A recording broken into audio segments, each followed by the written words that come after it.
This committee to order. Looking for an approval of today's agenda. All in favor? Opposed? Passes unanimously. We've reached the opportunity of public comment.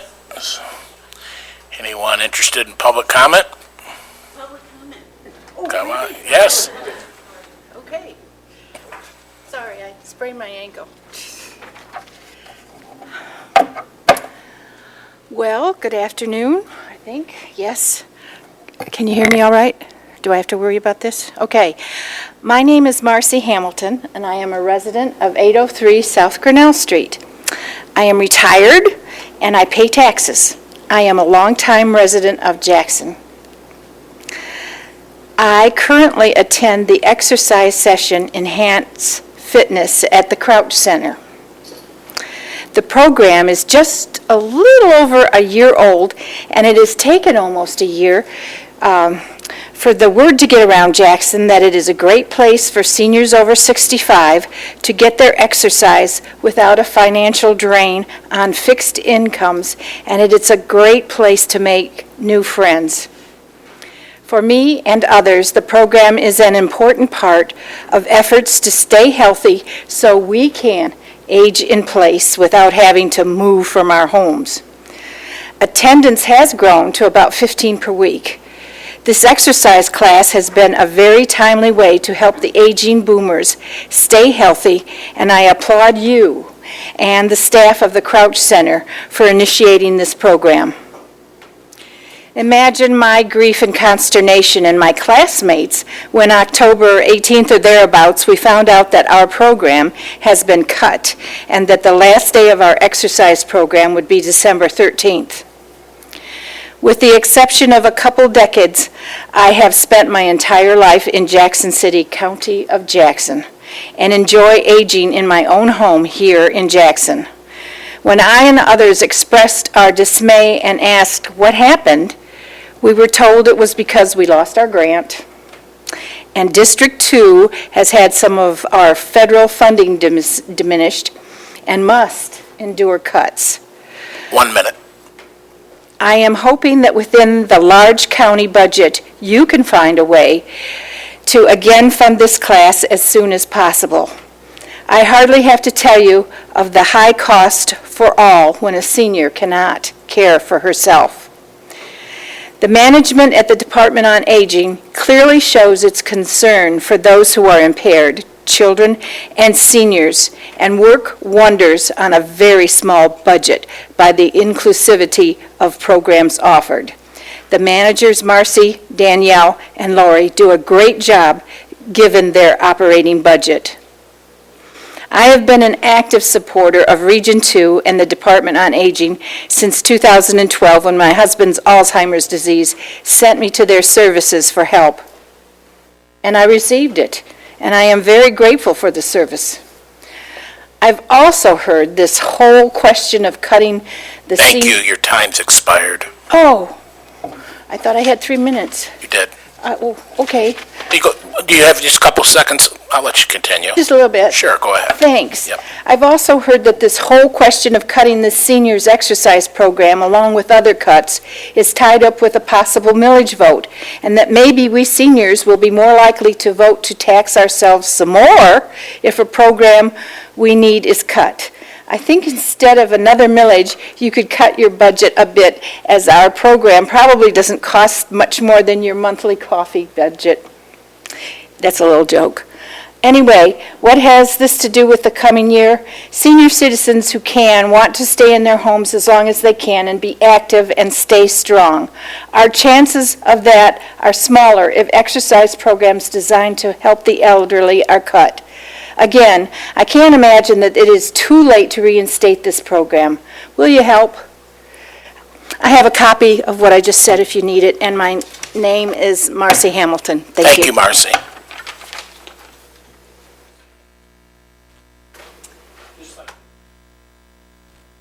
Thank you.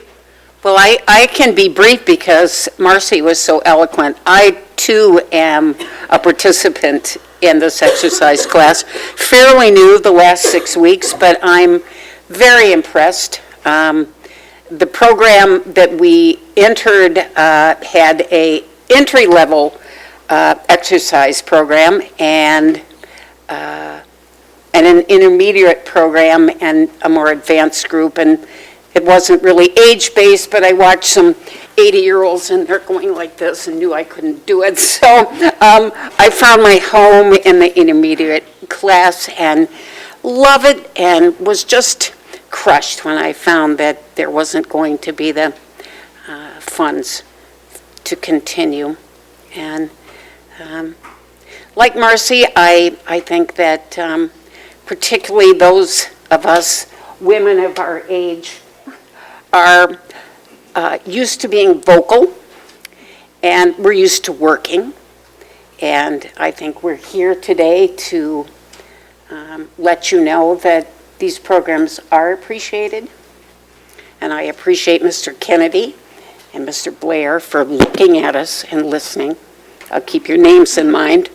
And I appreciate an opportunity to be here to speak today. What was your name again, ma'am? Debbie Richardson. Thank you. Thank you. Mr. Chair, before we move forward, I believe that, if I remember correctly, Marcy Hamilton had a document for the board I'd like to offer motion to accept.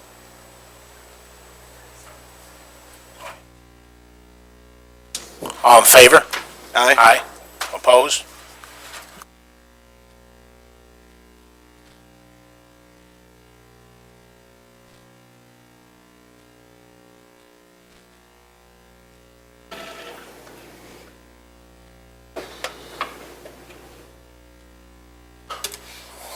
Okay, thank you for the comments. Are there any other public comments? Any other public comments? Public comments are closed. We'll move down to committee items. I'd like to entertain a motion for the minutes from October 7th, 2019 meeting. All in favor? Aye. All opposed? Passes unanimously. We'll move down to item B, appointments.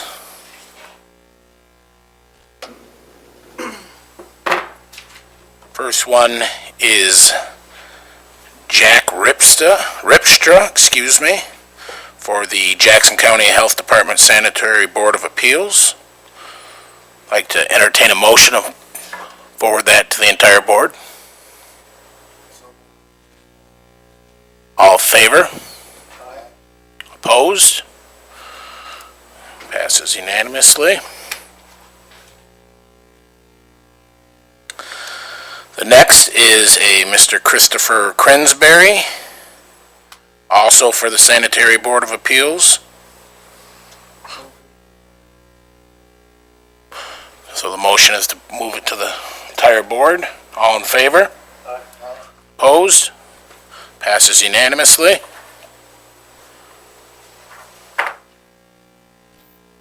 That's all. We will move on to item C, the Lifeways Monthly Report.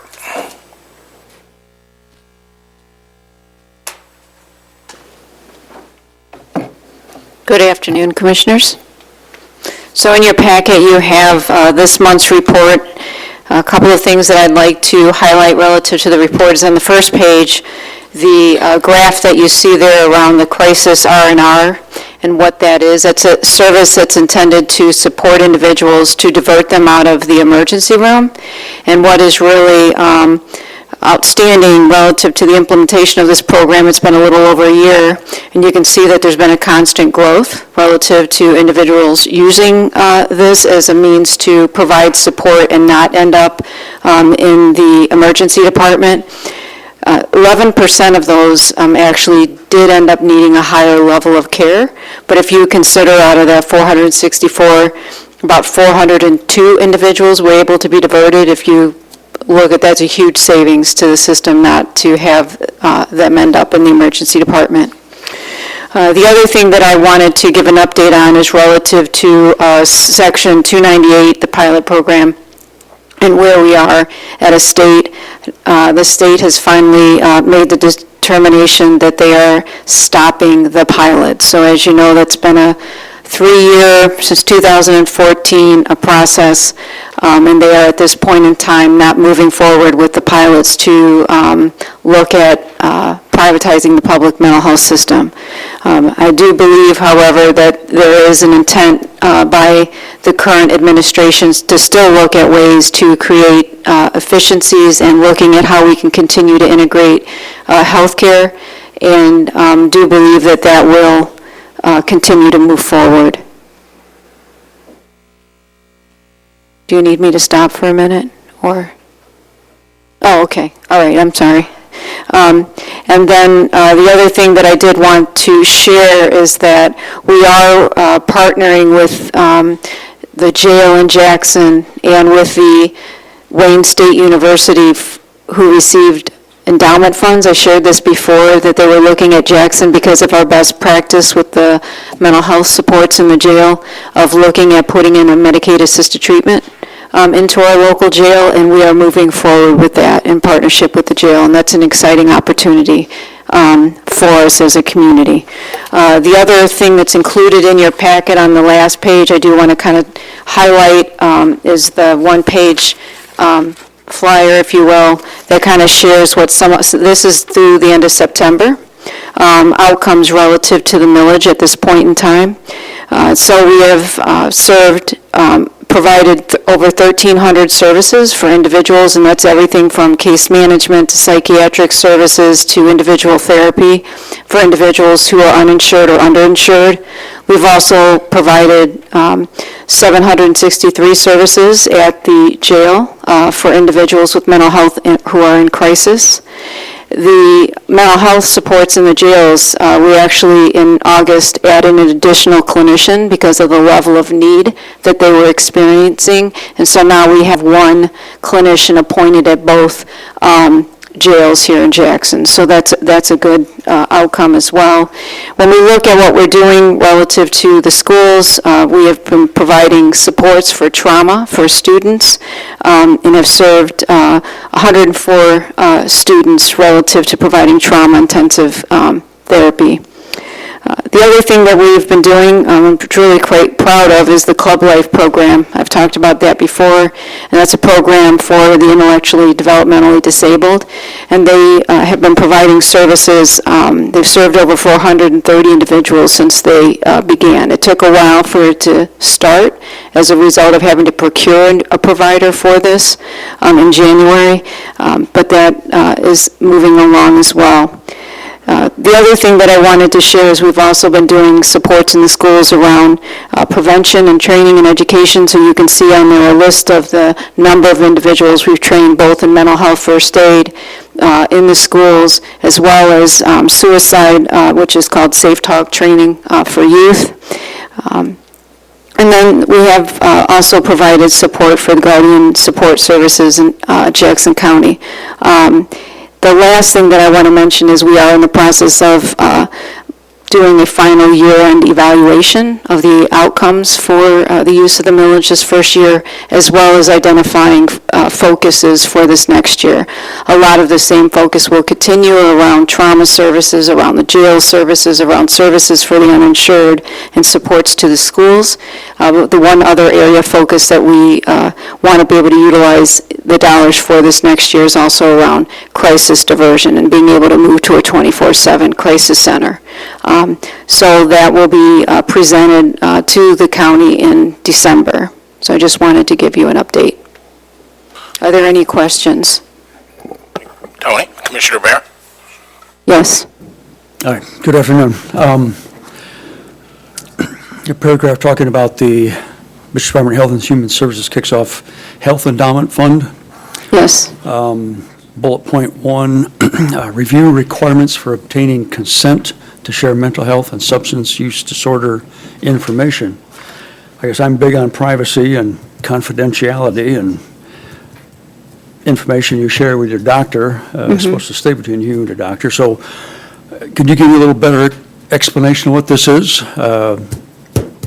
So this is the department, so this is at the state level, looking at, because they had received some endowment funds, looking at how can you better coordinate care and have a consent that allows you to do that. There are protections under 42 CFR relative to substance use that you know cannot be shared, but it does make it difficult at times to coordinate care for individuals because of HIPAA laws and some of the belief at the state level that we interpret it too strongly and that it does allow you to coordinate care when people are in crisis. So this is them evaluating what can they do to move that forward relative to a universal consent. A universal consent as opposed to what kind of consent or what? Well, right now, you have to get a consent every time for whatever the issue is. Every single time you have to get a consent before you can share information. A universal consent would say that if I'm providing treatment for you and I need to coordinate that care, it would allow me to coordinate care with others that are part of that treatment team. With the exceptions, again, about 42 CFR. You can refuse to sign, I mean, you have the option to opt out. That would be a part of that. But that's, I mean, we're not at Lifeways doing that. The department is doing that and is looking at how to move it forward. When we talk about challenges in the system, about accessing care for people timely, often that is part of the challenge, is around the consents and the barriers that that places before organizations in order to coordinate care. All right, so at the time that the patient signs this consent, they may not have been informed as to how many different people you might share this with. No, the consent would actually list. The consent would list who it is that you're able to coordinate that care with as a result of signing that consent. And at any time, the individual would have the ability to withdraw their consent. I mean, you have that right at any time. It's the same thing right now, even though we go and we get a consent for us to talk with maybe your primary care doctor. You could choose next week to decide you no longer want us to do that. Okay, thank you. Thank you, Mary Beth. Yeah, thank you. Mary Beth, don't leave at the moment. Yeah, absolutely. We've been trying to deal with an at-large board member missing. Yes. And we did not receive, I just want to make you aware, we did not receive an application from Christine this month. Do you know if she happened to send one? I thought she had sent one In March. prior. We found one in Yeah, March. Yes. But I don't have one since then. So you need her to send an updated application Need her to agree for us to forward that. for her to agree to forward? Yeah. Is that information still good and up to date and all that kind of stuff? Is there anything else she wants to say? Okay. Okay? Yep, I'll follow up with that today and have them follow back up with your office. Please, I have two Lifeways board members who are regularly on me about this, Yeah, so. I'm sure that you are. I was wondering when I didn't hear her name, I was wondering what was happening with that. But, okay, that's the barrier. I will Yeah. be sure to follow up on that. Okay, so, thank you very much. And Yeah. I'll try to coordinate with the two board members also. Okay, thank you. Thank you.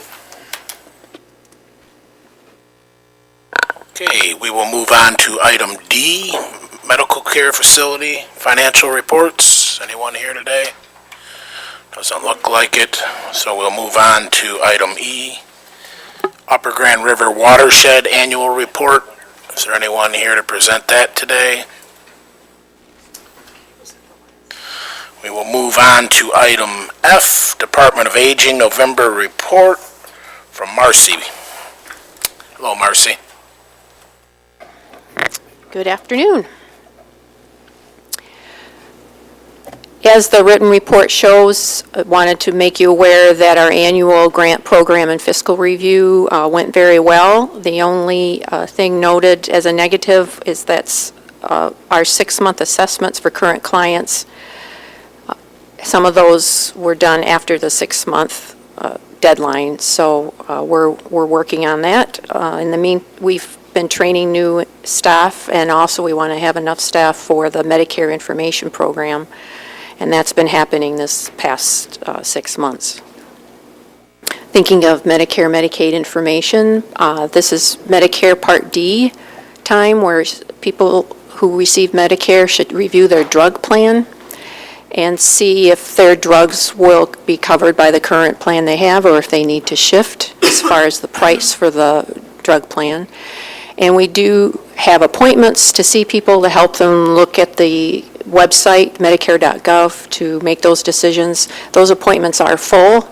The requests for appointments and for information far exceeds our time to be able to make more appointments.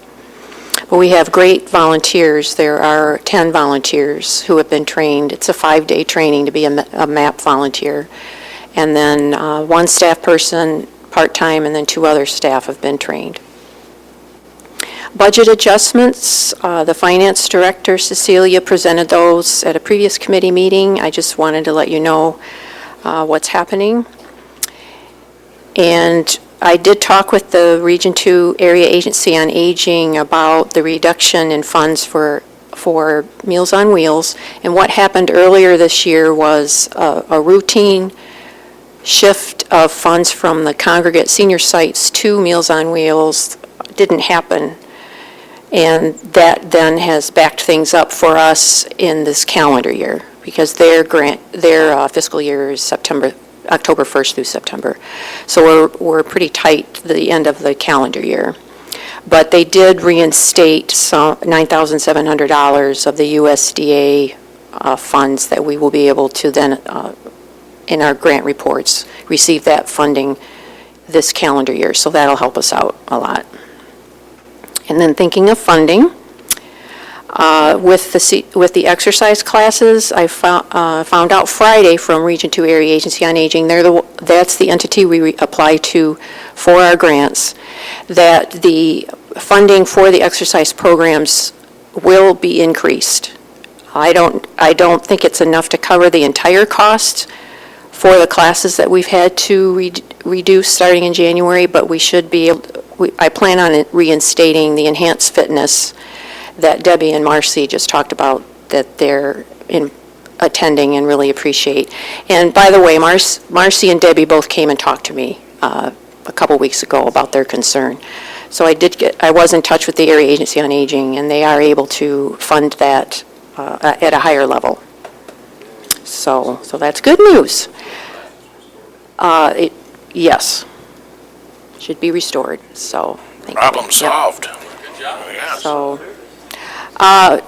reminder, there's no snow removal any longer with our chore program. That grant was cut, so we do grab bar installation, handrails, but we don't do snow removal this coming year. Hopefully next year we can reinstate it, which brings up senior millage. That current $0.25 ends the end of 2020, so I will be coming to commissioners at your study session December 3rd and talk about senior millage post-2020.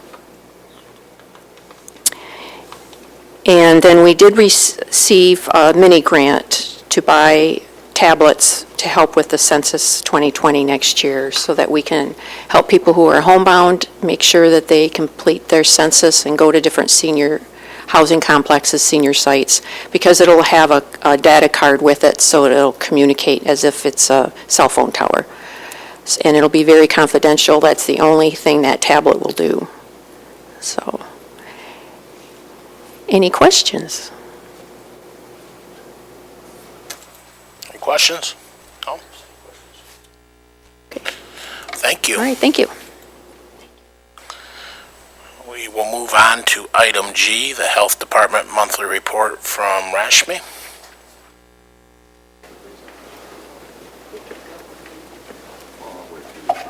Good afternoon.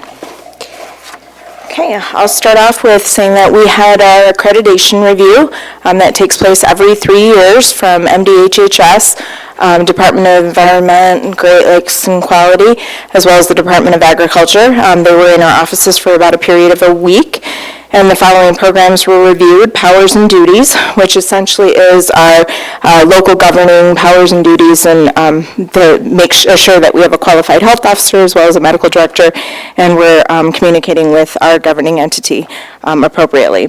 Communicable disease was another area. STD, HIV, children's special health care services, hearing and vision. Vision will take place the week of the 14th due to a training, and then immunizations, food service, and on-site wastewater management. The health department was specially recognized for many amazing things that we do in terms of outreach, customer service, connecting with the community, and documentation of our services. Here's the breakdown of the results. We had about 105 met indicators, 2 unmet indicators that we'll be able to correct and provide corrective action plans for. 7 met with conditions, meaning that there may be minor things that we need to correct in those program areas, and then when they come back 3 years from now, we would have had those corrected already. And 8 special recognitions for a number of those areas I had mentioned, such as customer service, outreach, connecting with the community. So we'll get a full detailed report in a time period of about a few weeks. I had expected it by this point already, and that we had a review the week of October 21st, but we don't yet have that full report. And then we will have a certificate issued. I don't doubt that we'll be able to have those unmet conditions met as well by that point. So one thing I wanted to note is we did have a situation at the health department where our phone number, main phone number, had been spoofed, meaning that individuals, particularly senior citizens, were, elderly citizens were receiving calls asking for their Medicare information or health information. So we had informed the sheriff's department, we had informed our IT department, issued press releases, put things out on Facebook, indicated to clients that this was not us. Unfortunately, our number had been spoofed. So this started about October 22nd. And just to give you an idea, we had a number of messages, about 40 calls per day that were coming in, mainly from people saying, I got a call from the health department, and what's this about, and things like that. Our press releases, we tried to reassure people that we don't ask for personal information over the phone or leave it on messages. That's a violation of HIPAA, privacy and security, so we wouldn't do that. I did report in this report that happy to say those calls died down. Unfortunately, after this long weekend we just had, as of the 10th of November, we had about 25 calls that were left on our voicemail system as well. So we're going to reissue a statement, put it on Facebook and on our website, again indicating that our number was spoofed. There's some action that's going to be taken, not sure yet to what extent, but there's other counties that were experiencing a similar situation, so I believe there's going to be a complaint filed with the Attorney General's office, so we're not sure where that will go. We'll continue to monitor that situation. Under our communicable disease area, tuberculosis, I've been reporting on that each month. We do have 4 active cases at this time. We've completed treatment. We have 1 person in home isolation. We've had a number of other counties that are involved with some latent TB, meaning that they don't appear to exhibit symptoms at this time. However, there's a possibility that they could be reactivated. 7 total here in Jackson County, 1 in Ingham County, 1 in Hillsdale, and 1 that's out of state in Missouri. We've also been working with Henry Ford Allegiance diligently on an event that they're experiencing there regarding TB. We'll be doing a second round of testing for exposure in November, and it'll include about 75 Jackson County residents and over 100 Henry Ford Allegiance Health Hospital employees. So that's another big event that's going to take quite a bit of time of our nurses. And finally, in the TB area, just wanted to announce that we did receive an award from MDHHS, the Director's Award, which was presented at our premier public health conference for our investigation with TB that occurred over the summer months, where we had about 100 individuals that we had investigated, and we had about 6 different counties that were involved in that investigation. So we were very proud in that we got a plaque, a traveling trophy, and $1,000. So pleased with our efforts on that. So our staff should be commended on that effort. couple other areas in health education that I wanted to talk about. This particular area was a Generation with Promise program that was cut from our recent budget cuts. We did have the hospital pick up this program. It's actually a programming for preschool children and their families as part of the SNAP Ed grant that Henry Ford Hospital receives through the USDA. And it's essentially a evidence-based nutrition program that we'll be doing with that particular age group. So we received money in the amount of $9,724 so that work can continue. And that's coming from Henry Ford Allegiance Health. So we're happy that our partners there are helping us to continue that. Another area of health education is in tobacco reduction. This was another area that, we unfortunately had to cut some of our dollars to pursue these activities.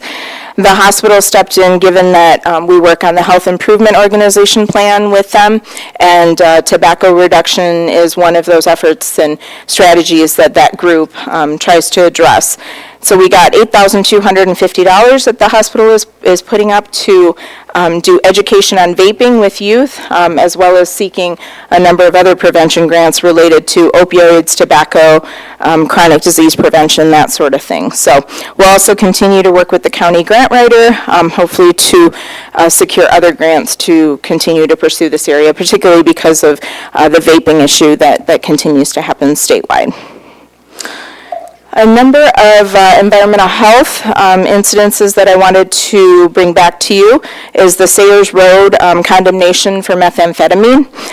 We did issue, this is one that we've been working with them on, where we issued a condemnation order, and then we issued a settlement consent agreement, order and dismissal, that was signed by our judge on October 22nd. So at this time, we have no need to take further legal action after issuing that settlement. We're also awaiting clearance sampling satisfying the methamphetamine contamination guidelines before we can officially lift the condemnation order. The status of our LOMAR machine and tool. This is an area that we were monitoring due to PFAS.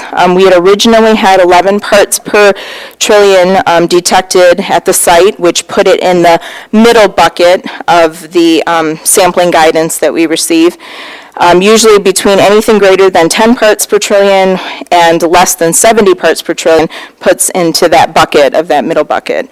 And the current advisory level is 70 parts per billion for a total in the PFAS levels. So we had a second sample that we did in August at that same site, and it came back at 18 parts per trillion, which then confirms the presence of that one particular analyte, PFBS, within that the LOMAR site. So we'll continue to monitor that site, and we don't have to take any direction at this time, considering the level that it is, but we'll continue to keep our eye on that site. And then, let's see, it's noted also, though, that to let you know that all the schools in the Horton area tested as non-detect for PFAS, these PFAS compounds, as well as part of the state sampling efforts on that regard.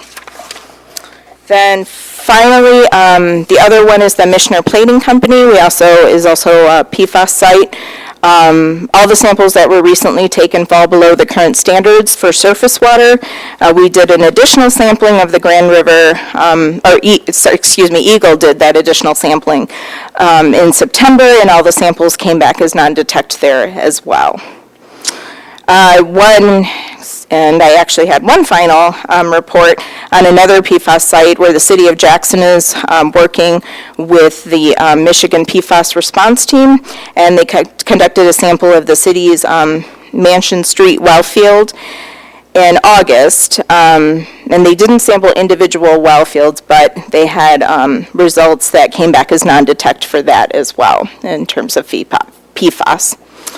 So that concludes my report, and I'll take any questions at this time. Commissioners have any questions? I think. Commissioner Williams? Yeah, could you, I think I may have just missed something. I just want to make sure I wrote this down correctly. Under the Michener plating, did you say that test came back negative? It is, non-detect that came back. Okay. So with that being a negative testing at this time, there's no other action that needs to, Correct. okay. Yep. Okay, nothing further. Thank you. Yes, Chairman Shotwell. Rashmi, non-detect doesn't mean negative though, does it? It just means that the level's so low that we can't find anything at the moment. Yeah, we wouldn't continue any, actions Correct. at that point in terms of issuing an advisory. So you're correct, it isn't technically negative, but to the level of having to issue any protective measures, we wouldn't need to, at that point. And we're at parts per trillion, is that correct? Correct. Yep, that's the measurement it's taken. Thank you. Thank you for the clarification on that. Thank you. Okay, Rashmi. thank you. Okay, we will move on to other business. I need to entertain a motion for the claims from October 1st to the 31st of 2019. Motion to pay the claims. All in favor? Aye. All opposed? Passes unanimously. We have some other minutes.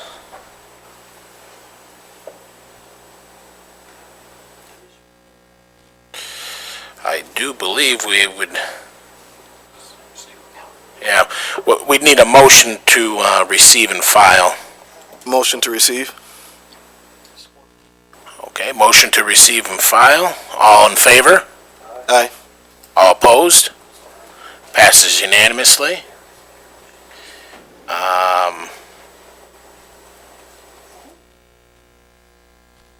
And we'll also do the same for the August 26, 2019. I would need a motion to receive and file. Support. All in favor? Aye. All opposed? Passes unanimously.